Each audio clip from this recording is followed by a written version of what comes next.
بجد مش هتصدقوا دي المرة الكام لزبونة المتجر دي. النهاردة هنجهز مع بعض اوردر دكتور مي، ما شاء الله اللهم بارك. دي تقريبا بقى المرة ال15 تطلب فيها اوردر من عندنا. المرة دي الاوردر بتاعها كبير زي ما انتم شايفين. عجلة الحظ اللي فاتت اخدت خصم 5% على الاوردر بتاعها، فطلبت اوردر النهاردة واستغلت الخصم ده. فتعالوا نشوف ما شاء الله عجلة الحظ المرة دي هيطلع لها ايه. هتاخد تخفيض 10% على الاوردر بتاعها اللي جاي. انتوا متخيلين الجمال؟ بجد هدايا عجلة الحظ في حتة تانية خالص، بجد تحفة. بص تعالي نشوف من قسم الاكسسوارات طلبت ايه. اول حاجة طلبتها السلسلة بتاعت شتا نار يا جماعة، تحفة. دي ما تتقالش كده، دي تتقال تحفة.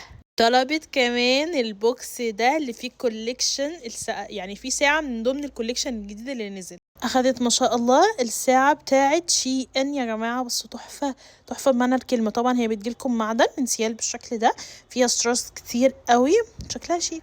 ده كده كان الاوردر بتاعها من قسم الاكسسوارات. خلينا نحطه لها هنا ونحط لها كمان معاه هدية المتجر. واخدت كمان شامبو الشعر بالارجان، من احلى الشامبوهات اللي انا بستخدمها بجد.